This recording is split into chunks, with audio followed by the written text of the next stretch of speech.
Now, looking at the physical attributes of this instrument, like Anu have already mentioned when she was speaking, the instrument is made of wood, particularly the lenke wood, and it has a goblet shape. Like she already mentioned, also it looks somewhat like a mortar, but then they are carved and covered with goat skin. So the djembe is headed with preferably the goat skin because of its thinness. The thicker skin kind of produce a more warmer sound, and I'm sure you don't want your drum to sound warm, so you need like this bright, sharp sounds from your drum. And it's also suggested that the Mandaki people actually prefer poly-fed goods because of the low fat content that they have. There's also something I came across that I find quite interesting. They said the skin mounted on this drum is mounted with the spine line, with the middle pointing to the player because of the thickness around the spine line particularly. So this ensures the player plays symmetrical areas of equal sizes and thickness of both left and right. That's like a very, very interesting thought. I've been trying to picture some of the drums online, and I've not been able to, pick out that, symmetrical line that they are talking about. Maybe because, it has been beat a lot, and it's a little bit washed.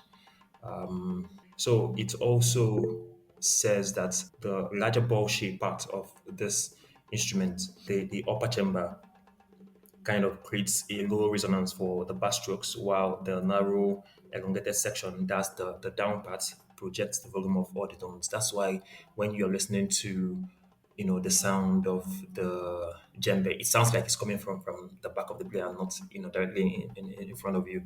And then when you look at some of the djembe, it has somewhat like a metallic jingle attached to it at the head.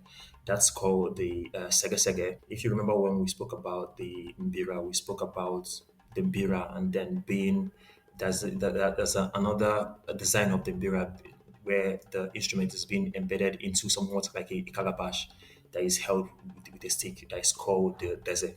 So this is how it is. It's not necessarily part of the design, but then in traditional settings, you would normally see this desert on the Mbira and this Sege Sege on the Djembe. And it suggested that the reason why this jiggly Sege Sege is being attached to the Djembe is to ward off, evil spirits and negative energies, which is something very common among a lot of African instruments where you attach jiggly materials just to have this somewhat like a vibrating sound, sort of, especially instruments that has a lot of spirituality attached to it. So that's more of it on the physical attributes of this Mande instrument. I think Anu has something to add to that. Anu, let's hear from you. Okay. Thank you very much, Kosi. Just what I wanted to mention, just wanted to interject when you were talking about the cemetery line that runs across the drum, which helps to balance the sound and runs through the middle. I know that maybe for the untrained eye, one might not be able to see that. You know that we said that this making of this drum actually it's how will I say is resident in a particular caste. So it's possible that it takes years of experience and years of training from them training and retraining from the masters to be able to see that line. It's just like how will I put it? There are some things when you have experience in that you are easily able to pick. Like, for example, when you listen to music, sometimes you're able to analyze and say that, oh, I hear the piano, this is a 441 or a 432 or a 118 or something like that. I don't know if you get, which a normal person will not be able to pick. Even till now, sometimes I still try to struggle with that, picking that pattern. But naturally, some people will listen to and they will tell you, oh, this is a 4/4 beats. Or you will tell you, because you've been able to train your ear to hear that. So I feel that, and that's one of the maybe master secrets, the secret that the djembe makers have kept to themselves, to say that, oh, this is our secret. This is what belongs to us. So you can have the mass production, people produce that in factories, but that trade secret, I think they still retain it within their case. And that's why an untrained eye might not be able to see that middle symmetry line that you mentioned.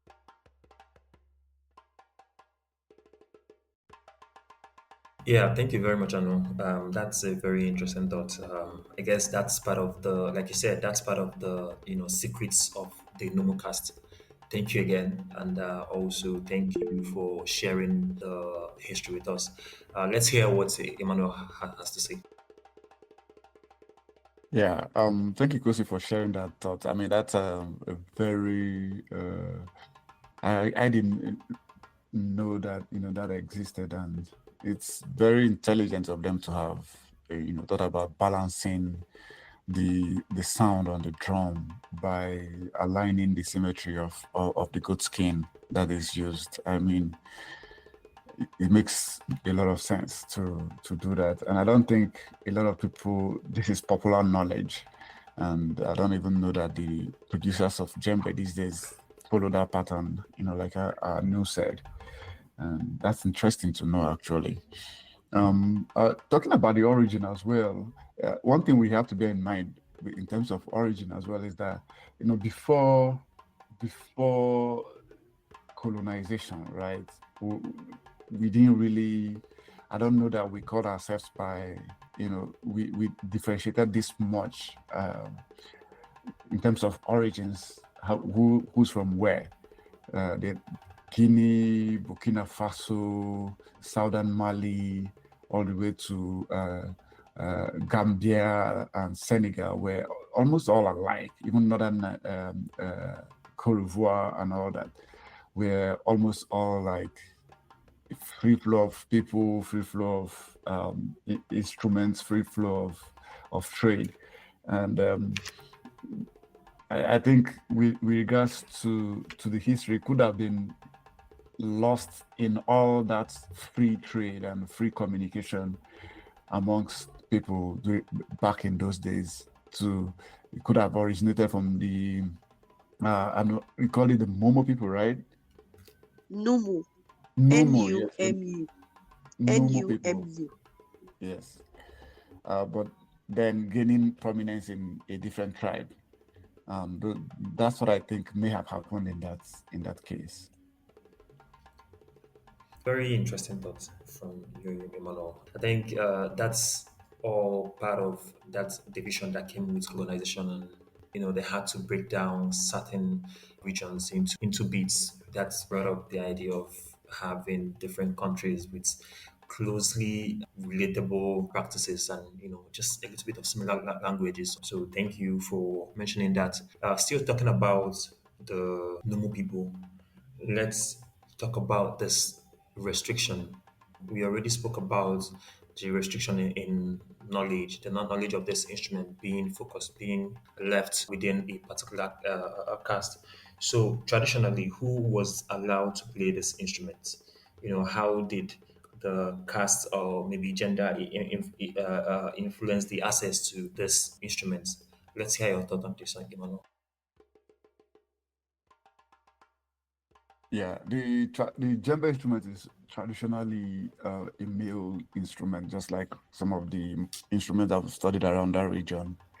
But until recently, I think it's a very recent thing that they started allowing women play the djembe. I don't know if it was probably allowing them, or I mean, they're taking steps to bring women into the djembe playing tradition. But what I don't know, and I cannot say for sure, is that women were actively barred from playing the djembe drum. It could have been a situation where, generally where women don't participate in music making or taking part in drumming.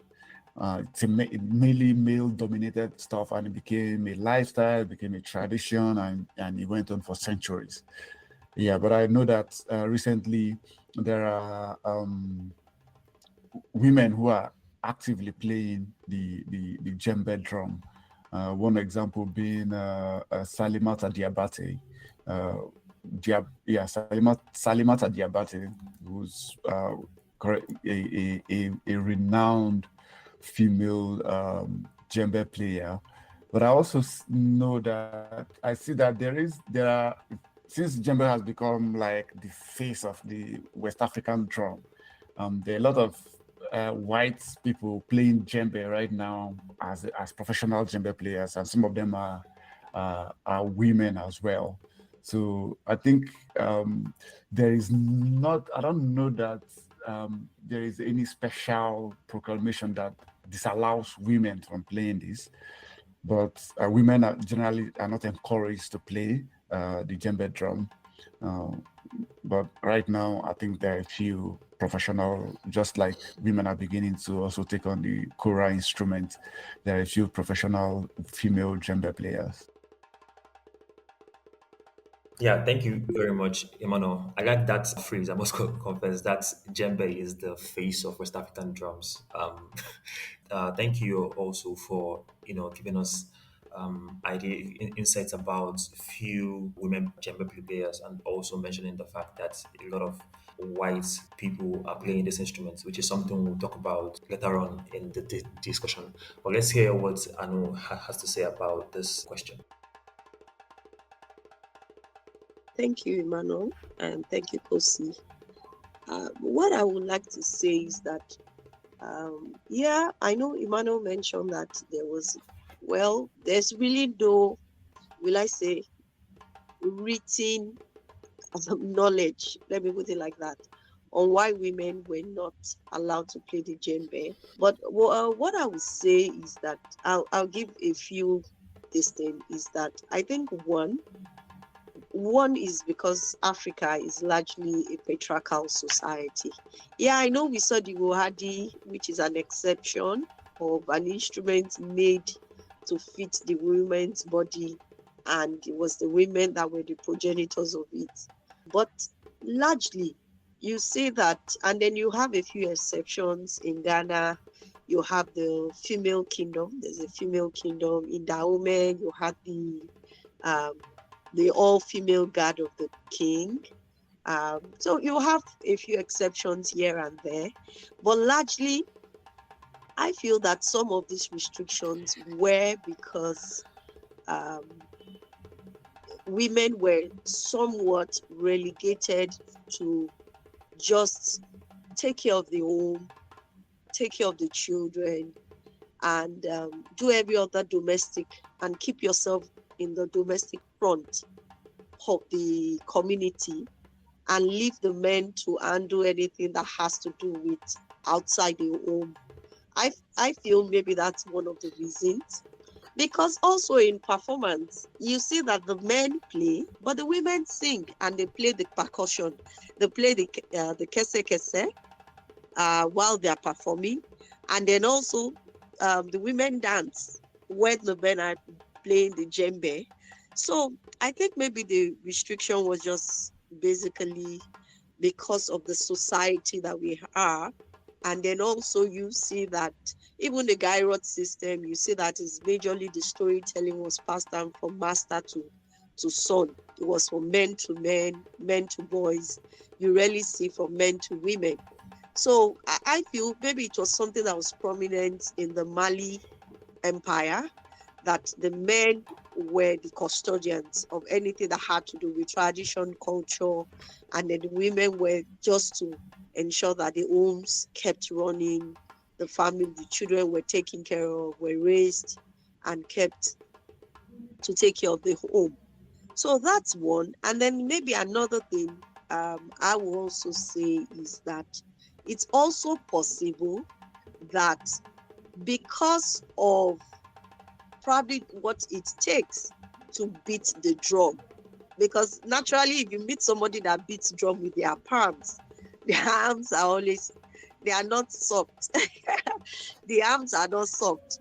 So I also feel probably the manpower that is required to beat that drum is possible. That's why the women were not encouraged to learn it.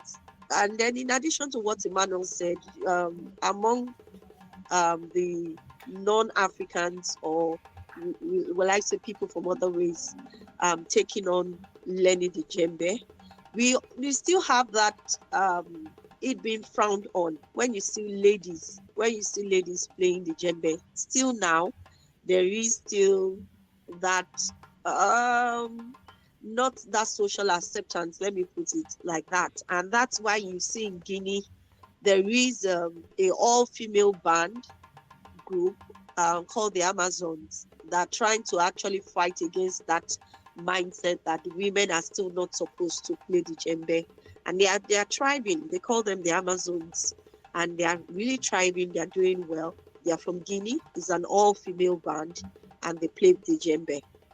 So that's what I would have to add to what was just discussed. Thank you. An interesting take, and really on the the possible reasons why women don't play djembe. Yeah, I totally I agree with you. Yeah, you might not fit the profile of what a woman should do or is expected to do back in those days. Yeah, thanks for adding that angle. Proceed, over to you. Yeah, thank you very much, Anu, and thank you, Emmanuel, for that thoughtful insight on reasons behind this. Maybe I wouldn't call it traditional restrictions. I think it's more of a social construct, really. I think I agree with what you and Emmanuel have already said about what's expected of a woman back in those days. That might have been because why women didn't really take interest in learning these instruments, and also about the all women Guinean dance troupe that you mentioned. I don't know if they're the same with the Nimbaya group from Guinea. They are also an all women dance troupe that is quite popular with the djembe. But yeah, thank you so much for mentioning that.